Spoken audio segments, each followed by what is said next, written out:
Mundo Maior em debate. Hoje nós estamos discutindo a crise. Gostaria de agradecer mais uma vez a caravana Joana de Ângeles, você que está nos acompanhando. Seria uma alegria enorme tê-los conosco aqui. Uma vez por mês nós nos reunimos para fazer esse programa ao vivo, que é o Mundo Maior em debate. Então, por favor, nos dê a alegria da sua presença, a luz da sua presença, né?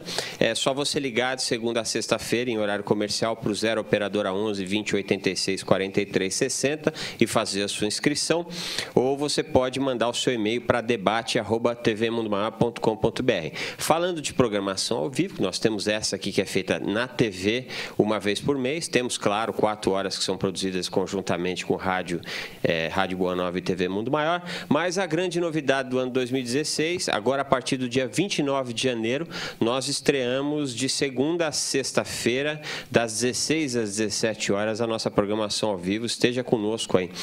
Gostaria de convidar também você que está por aqui, por Guarulhos, Grande São Paulo, está de bobeira, não tem nada para fazer. Nós estaremos daqui a pouco na Associação Espírita Discípulos do Evangelho, às 20 horas, que fica na rua Francisco Foot, F-O-O-T, número 1, aqui em Guarulhos, né? Falando sobre Nos Passos do Mestre. E nós temos um telefone, Roberto Barbosa, é o radialista, será? De Caxias do Sul, Rio Grande do Sul. Boa noite, Roberto. Boa noite, quem dera que fosse. Como é que você está nos acompanhando, meu irmão? Pela Parabólica, pela internet? Eu tenho acompanhado vocês pela Parabólica Digital. Muito bom, muito bom. Uma alegria receber sua ligação aqui. Pois não, querido? Eu gostaria de fazer uma pergunta. A espiritualidade já se manifestou a respeito da crise política e econômica que o Brasil enfrenta? Várias vezes. Tem algumas mensagens de Bezerra, eu já vi algumas, né? Então, desde 2006 a gente tem tido essas notícias. Eu acho que não foge muito do que a gente já falou hoje aqui, a questão, né, disso, que essa crise ela decorre dessa somatória de escolhas incorretas que nós fizemos, de alguma forma decorrente talvez da ignorância ainda das verdades. Aí que uma coisa é você ter contato, você falou de fumante, né? Um médico fumante, como que explica isso, na verdade? A pessoa ela tem o conhecimento que não é bom e faz isso. Então, quantos de nós temos o conhecimento e continuamos fazendo aquelas escolhas que não são boas? Então, muitas vezes chega a crise para te despertar. Então, a crise acaba sendo um grande chacoalhão. Então, a espiritualidade ela fala que Jesus está no comando de tudo isso, né? Que talvez não precisava ser desse jeito, mas a gente precisa despertar. Se a gente não toma a iniciativa de conquistar aquelas virtudes que nos faltam, né? Muitas situações acontecem para a gente poder conquistá-las, né? E é um crescendo contínuo. A gente nunca, às vezes, para, né? Mas está sempre continuando. E assim, a gente tem uma grande influência, como o Livro dos Espíritos fala, que muitas vezes a gente pensa que a gente está fazendo as coisas sozinho. E, na verdade, a gente está sempre sendo influenciado, tanto para as coisas positivas quanto não, né? E existe, lógico, um grande número de espíritos que não querem que esse processo da regeneração chegue logo, né? Então, tem muitas pessoas que ainda, muitos espíritos que influenciam negativamente as pessoas nisso, né? E é por isso que a gente vê as guerras civis, as coisas, às vezes, que é uma coisa pequena, tomar uma proporção tão grande, porque, né, não tem um espírito só ali. Então, nós também temos esse lado da espiritualidade que não quer esse processo de melhoria. É como se fosse alguém querendo atrapalhar o serviço de Jesus, né? Ele acredita que ele pode fazer isso, enquanto isso, às vezes, ele encontra pessoas que dão ressonância em tudo isso, né? Mas a espiritualidade fala que, para nós, espíritas, a gente estava até comentando aqui um pouquinho antes, que nós temos esse dever mesmo de dar ânimos para as pessoas, né? Por quê? Porque a gente sabe que tudo isso vai passar, como o Chico sempre falava, né? Que temos Jesus no comando e que nós estamos procurando fazer o nosso melhor hoje para amanhã colhermos esses frutos melhores. Então, por que se afligir? Eu acho que a gente tem que ter essa consciência de tudo isso e procurar ajudar quem faz, como aqui a TV, divulgar isso para aquelas pessoas que ainda ficam amedrontadas, com medo. Como que vai ser? Né? Você sabe que se você fizer o seu melhor hoje, a sua colheita amanhã vai ser muito boa. Então, que a gente procure, como foi dito aqui numa das frases, mudar-se. Quando a gente começar a mudar a gente vai conseguir fazer que, ao nosso torno, tudo isso melhore. Então, assim, é um trabalho difícil, porque você tem que reconhecer em você aquele lado que você não quer encarar, começar a trabalhar isso e trazer mais luz para você. É um processo, não é de um momento para o outro, mas é uma conquista que a gente consegue fazer. Então, a espiritualidade já se manifestou, sim, no sentido de que nós, principalmente nós espíritas, que temos que ter esse ânimo, assim como dizia Eurípides Barçanufo, né, que a gente tem que ter esse dever de ter esse ânimo e passar isso para as outras pessoas também. As poucas mensagens que eu vi, mas vi também como você de comunicações, olha, segura a onda aí, vai acontecer. Eles não falam assim, né? Mas falam de um jeito mais formal.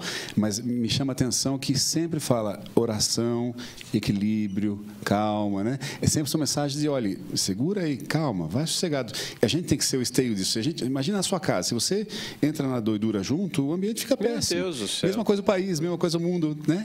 E a crise não é só aqui, a crise financeira, econômica, moral, está muito clara aqui. Mas e na Europa? E aquela migração gigantesca que está acontecendo lá, André? Eu tenho uma amiga dinamarquesa, ela fala, olha, está mudando tudo aqui por conta dessa migração, né? E nos Estados Unidos, todo canto. Então, é interessante observar isso. Mas, sem permite, queria aproveitar a pergunta do Roberto e caminhar para outro lugar, que é a perda, né?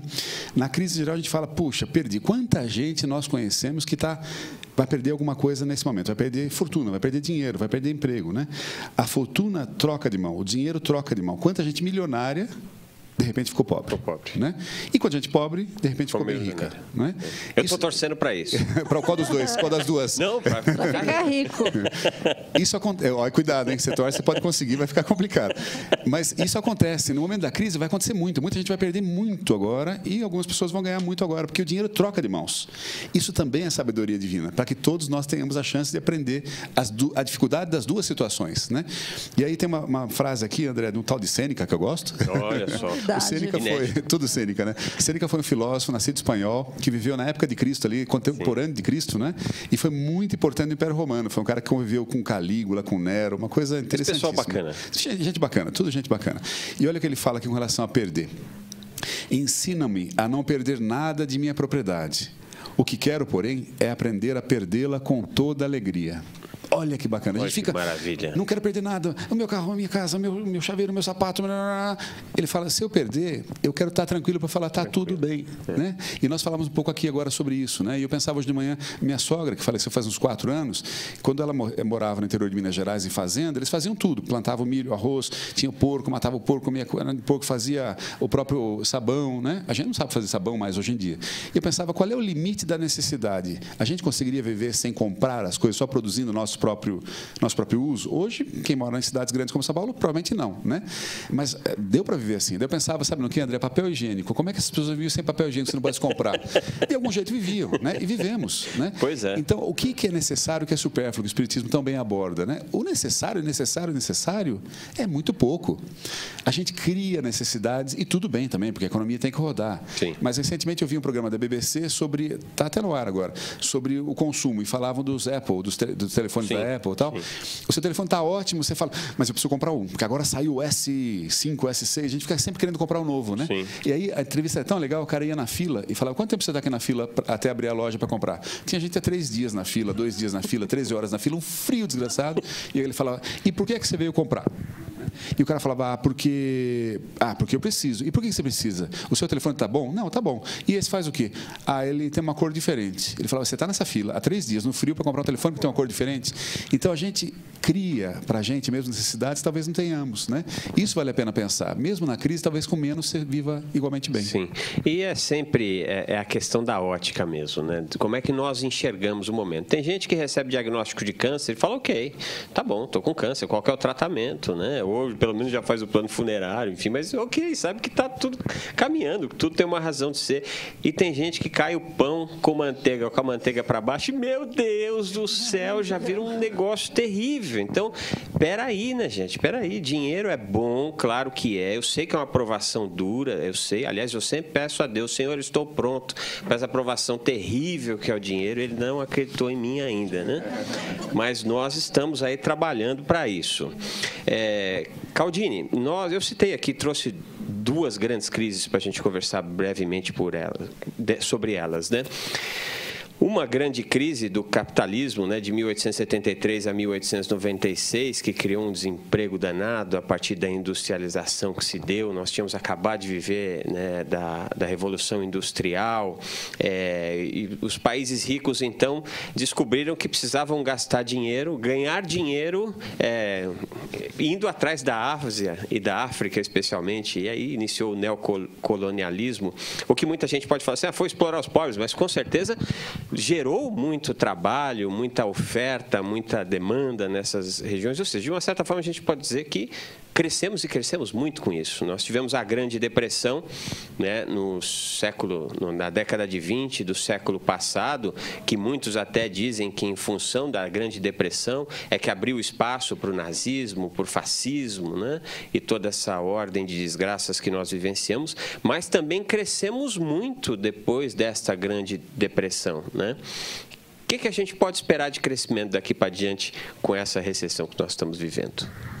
Boa pergunta. Eu me preocuparia mais, André, com o crescimento espiritual. Até porque nós estamos nesse debate, seguramente essa crise, do ponto de vista material, ela faz com que todo mundo seja mais produtivo. Então, vai produzir mais com menos, vai melhorar a tecnologia da produção, as pessoas vão ter que se reinventar no seu trabalho. Tudo isso está acontecendo. E esse é um benefício concreto das crises. Mas acho que o que mais nos interessa nesse nosso debate aqui é, de fato, o ganho espiritual dessa história toda, né? Quando você falava disso, eu lembrava, essa minha avó que eu citei, a avó Amália, ela comentava assim, meu avô Jusino, pai da minha mãe, na crise de 29, ele comprava algodão, ele era intermediário, comprava algodão de quem plantava algodão, estocava e vendia para as fábricas de tecido, que seja. E ele apalavrou a compra de algodão com uma série de agricultores da região de Sorocaba ali. Quando deu a crise, a indústria falou, eu não compro mais. Ele falou, pelo amor de Deus, eu estou apalavrado com um monte de gente que eles plantaram. Eu falei que eu ia comprar. Falei, problema é seu, eu não vou pagar. E ele podia fazer duas coisas. Ou ele falava para o agricultor, olha, sinto, hein, cara, o cara não vai comprar, não vou poder comprar também, e azar seu. E, segundo minha avó, ele honrou todos os compromissos. Comprou, né? Todo o algodão. Comprou todo o algodão, tudo apodreceu. Deve estar vendendo até hoje, né? Perdeu tudo, apodreceu tudo, e ficaram numa miséria terrível, perderam tudo. E ela, minha avó, falava que ela rezava, falava, ai, Deus, me ajude aqui, me dê uma luz, né? E um dia ela teve um insight de andar numa rua de Sorocaba, falou, vai andar nessa rua X aqui. E foram andar, quando passou em frente a uma casa, ela falou, olha, essa casa. Entrou, ela bateu na casa, não tinha nada, falou, eu estou querendo alugar uma casa. Eu alugo. E colocou um pensionato ali, e começou uma pensão ali, e começaram a voltar, e voltaram numa classe média remediada, mas viveram a vida toda muito bem, os dois, esse que eram espíritas, e viveram a vida assim. Então, são decisões que a gente toma na hora da gastura, né, na hora da dificuldade. Você toma por aqui ou por aqui, escolha o caminho que você quiser, né? Um vai dar uma consequência, outro vai dar outra consequência. Imagino que para ele tenha sido muito bom essa decisão, e para os que estavam em torno, até como exemplo, estou falando hoje aqui para nós todos, em TV, né? Então, são exemplos que a gente dá na vida que fazem a vida melhor. E a crise dá a chance dessas coisas, de a gente tomar decisões, como a todo momento, em todo lugar, que nos pertencem. Essas decisões vão decidir o nosso futuro, o futuro de quem está à nossa volta, nosso presente e tudo mais. É o que você falava do cair o pau no chão, o cara se acabar, ou uma coisa mais grave, a pessoa tomar como um caminhar a partir dali. Aconteça o que acontecer, no outro dia o sol vai nascer. Eu acho que é isso que a gente tem que estar... Eu fico pensando isso com relação à praia, André. Às vezes estou no escritório, o mundo está terrível, eu falo, puxa, ali no litoral norte as praias continuam lindas, a maré está continuando chegando ali de manhãzinha. Eu não estou lá olhando, mas continua lá, né? É isso. Tá, pelo beleza? Pensamento você chegou lá. Eu vou. Muito bom. Eliana, doutora, você é dirigente espírita, né, do Joana de Ângeles, aqui da Fundação Espírita André Luiz. E em momentos como esse, é curioso que existe quase tão uma situação paradoxal, né? Que as pessoas diminuem o consumismo em função do desemprego, em função das preocupações, em função de toda a ordem de sabores que nós já sabemos. Então, o mundo do capital, ele treme nas bases, né? Por outro lado, nós sabemos que alguns dos nossos irmãos de outras religiões, nesse momento, nadam de braçada, né? Porque as pessoas agora, poxa, eu preciso me pegar com Deus aqui, então o dízimo é um pouquinho melhor, enfim. E nós, espíritas, como é que nós devemos lidar com as nossas empreitadas de assistência social, de promoção social num momento como esse? Parar, esperar as coisas passarem, fracessarem ou se estruturar, buscar força e é um momento de crescimento, né? Um momento de oportunidade para nós espíritas. Sim, essa segunda opção, um momento de crescimento. A gente vê aqui que a gente tem aqui o Clube Amigos da Boa Nova, né, que para nós aqui colabora com a arrecadação da fundação e num primeiro momento a gente sente que existe isso, né, de as pessoas às vezes pararem de contribuir ou diminuir por conta de estar passando por esses momentos. Mas eu acho assim que não, que na verdade a gente tem que investir mesmo como está sendo feito, né, de trazer o esclarecimento para as pessoas falarem, olha, está passando isso, você está passando por esse momento, mas olha de que forma que a gente pode colaborar. Então, você vê esse número enorme de e-mails que você recebeu e que você cita só alguns, da mesma forma como os telefonemas, demonstram as pessoas buscando entender esse momento. Então, acho que a doutrina também ela tem que fazer isso. As casas espíritas também têm que trazer, né, esses assuntos como esse aqui da crise para as pessoas entenderem, compreenderem e a gente procurar, da melhor forma possível, trazer esse esclarecimento para as pessoas, para elas entenderem que se, por um lado, outras religiões prometem essas facilidades, um terreno no céu, um lugar do lado de Jesus, do lado direito, do lado esquerdo, né? Às vezes a pessoa, para isso, ela acha que pagando, ela se acomoda naquela situação, ela faz isso. Eu não estou falando que religiões que prometam isso estejam fazendo coisas erradas. As pessoas se acomodam naquilo e é cômodo, né? Mas isso é uma ilusão que vai passar, é uma coisa passageira. Daqui a pouco o terreno lá é desapropriado e você fica sem ele, né? Então, qual a chance de ser efetivo?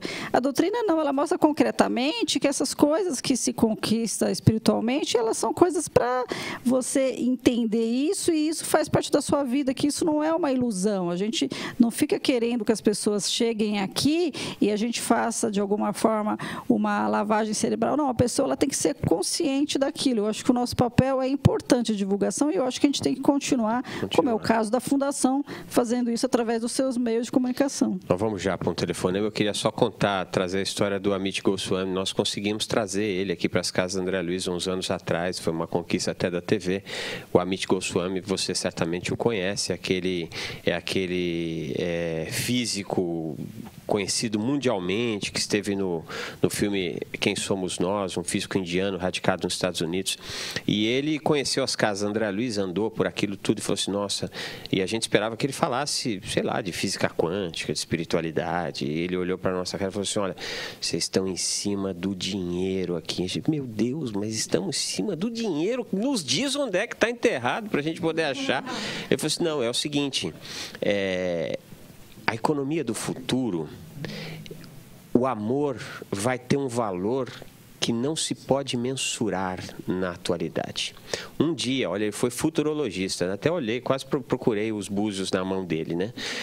Um dia, o mundo pagará para que obras como essa, obras de amor, possam continuar existindo, mas não só em função do amor local, mas da energia do amor que brota desse local e vai varrendo esse mundão. Até ele citou a Amazônia, né? O que é a Amazônia para o mundo? É um grande pulmão. Obras de amor são obras que vão levar essa renovação psíquica, espiritual, né? Esse consolo.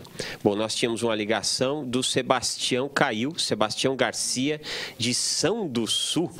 São Caetano do Sul. Ela não notou Caetano, eu ainda fiquei pensando, São do Sul? Quem é esse São? Mas tudo bem. Caiu, Sebastião. Um beijo no seu coração, né? Nós recebemos o e-mail de Vanessa Nascimento, Jacira Belmonte. Vanessa Nascimento, ela não fala... Ouro Fino, Minas Gerais. Jacira Belmonte, Ponta Grossa, Paraná. Janete Ribeiro, de Recife, Pernambuco. Tá bom, ok. É que colocou PB aqui, eu falei, será que é Recife da Paraíba? Mas não deve ser de Pernambuco, deve ser um erro de digitação aqui. E a Aniele Dias, de Guarulhos, ela faz uma pergunta. Por que não temos espíritas no nosso congresso? Vocês não acham que talvez se tivéssemos mais espíritas na política, eles não fariam a diferença e nós não estaríamos em uma condição melhor? Creio que sim, mas é como o Caldini falou também, numa das falas dele, que você entrar ali, a gente até conhece aqui em Guarulhos alguns colegas que estão querendo entrar para a política, se candidatar, entendendo isso como uma missão. Eu realmente entendo que seja uma missão, né, que vai ser desafiadora para essa pessoa. Mas sim, eu acho que tem que ter mais espíritas querendo se engajar. Então, eu acho que essa crise pode fazer as pessoas despertarem que você não pode ficar esperando que o mundo mude sem que você não faça nada. Então, se alguém tem essa possibilidade de entrar para a política sendo espírita, eu acho isso importante, né? Às vezes a gente vê como dirigente de casa espírita, participando do movimento espírita, que tem alguns dirigentes que falam assim, não, eu não quero contato com o André, que ele vai se candidatar, né? Eu não quero que o meu centro espírita se envolva com isso. Então, assim, tudo bem, às vezes você não vai permitir que se faça palanque da sua casa espírita, mas, poxa, ele é o meu candidato, né? Então, por que às vezes a gente se esquiva dessas coisas, não assume? É importante, é lógico que você não vai usar os seus canais, até é proibido, mas a gente tem que se posicionar. Eu acho que sim, que tem que ter, na medida que os espíritas conseguirem entrar nisso, eu creio que sim. E não precisa também ser espírita. Na verdade, a pessoa precisa ser correta, independente da religião dela. Homem de bem, né, que está no Evangelho. Porque a questão de você ter uma espiritualidade independe de ser de uma ou outra. O importante é você ser cristão, pensar nessas coisas do bem. O Sebastião Garcia retornou. Sebastião, boa noite, meu querido. Boa noite. Boa noite. Está nos acompanhando de que forma, Sebastião? Ô, senhor. Oi? Tudo bem? Tudo bom, e você, querido? Tudo bem, Cláudio? Sebastião, está nos ouvindo? Não estou ouvindo, estou assistindo o senhor, entendeu? Muito bom. Estou gostando muito da palestra, viu? Muito bom. Não é a primeira que eu assisto, o senhor entendeu? Eu me sinto orgulhoso em estar assistindo o senhor falar aí. E o que eu quero dizer para o senhor é a resposta do cavalheiro, que ele falou de ter mais espírita no Congresso. Eu acho que é melhor sim, viu? Porque aqui em São Caetano do Sul tá um pacuda. Porque um fala besteira, a gente vai falar o positivo, eles acham ruim, entendeu? Eu acho que faz tudo que ser falar aquilo que estamos sentindo. Que cada brasileiro que eu encontro aqui, que eu trabalho de alfaiate... Alfaiate, bela, linda profissão. Do mundo maior, é o que me ajuda. Agora, eu quero fazer uma pergunta para o senhor. O que eu falo para o nosso irmão, faz também como mulher, que nós devemos ter um pensamento positivo, de paz, para levar a paz para o humanidade. Isso eu aprendi com a mundo. Agora, o que eu queria saber do senhor é o seguinte. Eu acho que é melhor que esse irmão falou aí, de nós ter... Caiu a ligação do Sebastião, mas eu acho que nós entendemos, Sebastião, sem dúvida nenhuma. Ele acha que é melhor. Na verdade, o homem de bem, né? Especialmente o homem que crê em Deus, Deus amor, Deus paz, né? Uma ocasião eu me lembro que eu trabalhava com um amigo, fiz um trabalho... Por essa ocasião eu trabalhava na TV Cultura e ele era um diretor respeitado e tal. E nós viajamos, passamos alguns dias juntos. Eu sabia que ele era ateu e ele sabia que eu era espírita. Uma ocasião nós estávamos, nunca tinha conversado sobre isso. E uma ocasião a gente, durante essa viagem, estava conversando. Ele perguntou para mim, embora sabia, qual que é a sua religião, André? Eu falei assim, eu sou espírita. Ele falou assim, Deus me livre, isso deve ser terrível. Porque você fica pensando, se fizer isso, você vai fazer aquilo. Se eu errar aqui, depois eu estou pego. Ou seja, de uma certa forma, ele até conhecia. O homem de bem é assim. O homem de bem, ele tem ciência que o trabalho que lhe foi colocado, né, sob a sua responsabilidade é um trabalho que precisa ser executado. Então, é diferente de ser espírita ou não ser espírita, ser homem e mulher de bem. Acho que isso que é o principal, não é isso? Perfeito, excelente. Quando você falava isso, eu lembrava, eu tinha um tio, já faleceu, ele foi deputado federal na Constituinte. Olha só. E eu tenho 2 primos excepcionais. E ele e minha tia sempre cuidaram muito dos filhos, naturalmente, e tal. E ele, médico de Rio Preto, e ele foi um dos responsáveis na Constituição de 88 por colocar toda a questão das deficiências todas, né? E ela é muito espírita. O tio Nelson nem sei se era tão espírita, a esposa muito, a tia Darcy. Então, você veja, e estava no Congresso. Então, respondendo um pouco a ela, tem espíritas no Congresso. É que as pessoas pessoas às vezes não falam, né? Ficam na delas e tal. E o que é...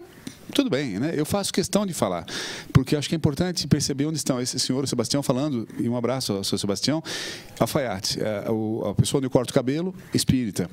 Coincidente, a secretária que trabalha comigo, espírita, eu nem sabia quando eu contratei.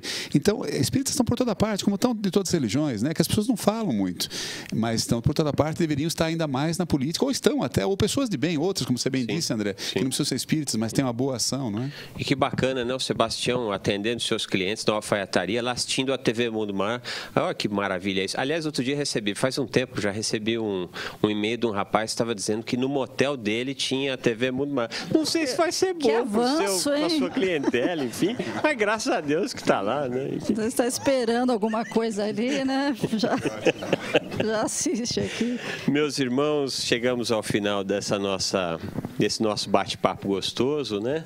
Falar de evolução, né? Não é crise, nós estamos falando de evolução, estamos falando de momentos de transformação, né? Essa transformação que a doutrina dos Espíritos nos traz e que certamente nós sabemos que é o combustível de amor deste nosso Brasilzão, né? Especialmente você que está conosco, nos acompanhando, que é sócio do Clube Amigos da Boa Nova.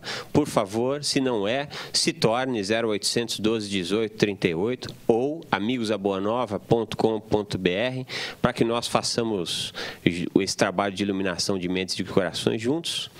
E eu queria que vocês aí dessem as suas considerações finais aí dessa noite gostosa de papo. Bem, espero que possamos ter passado para todos que nos assistiram essa visão que a doutrina coloca de que crise não é desgraça, né? Na verdade, é oportunidade de nós trabalharmos a nós mesmos, né? E de alguma forma procurarmos demonstrar uma forma diferente de encarar isso para a gente poder ser exemplo para as outras pessoas que às vezes ainda não têm esse conhecimento que nós. Eu acho que se a gente conseguir fazer isso, a gente vai estar contribuindo aí com a espiritualidade maior, com Jesus, para que possamos passar por isso aprendendo. Então, se de alguma forma a gente conseguiu passar isso para o público, né, que esse momento ele serve muito para a gente crescer, né, eu acho que a gente conseguiu alcançar o objetivo hoje aqui do programa. Então, que possamos refletir sobre tudo isso e, mais do que refletir, que possamos considerar isso importante e colocar em prática nas nossas vidas.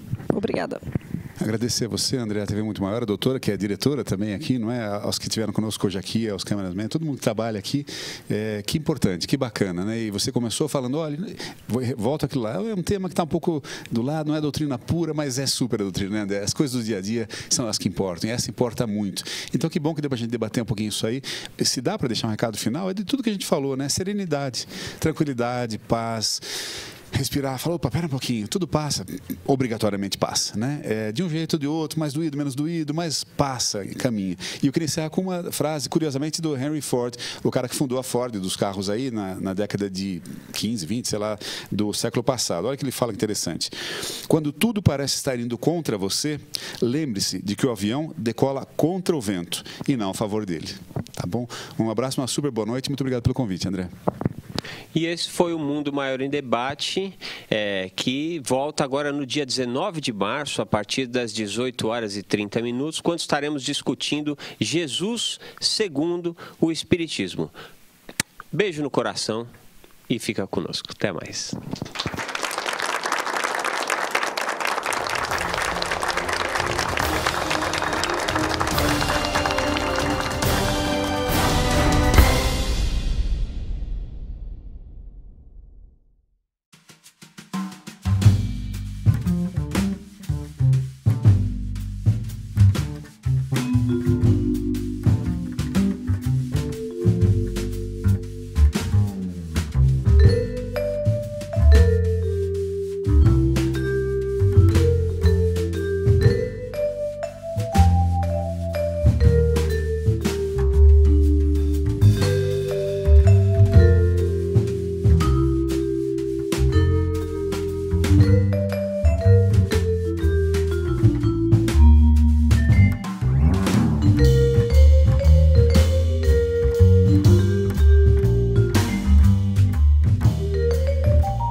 Este programa só foi possível graças às doações feitas ao Clube Amigos da Boa Nova.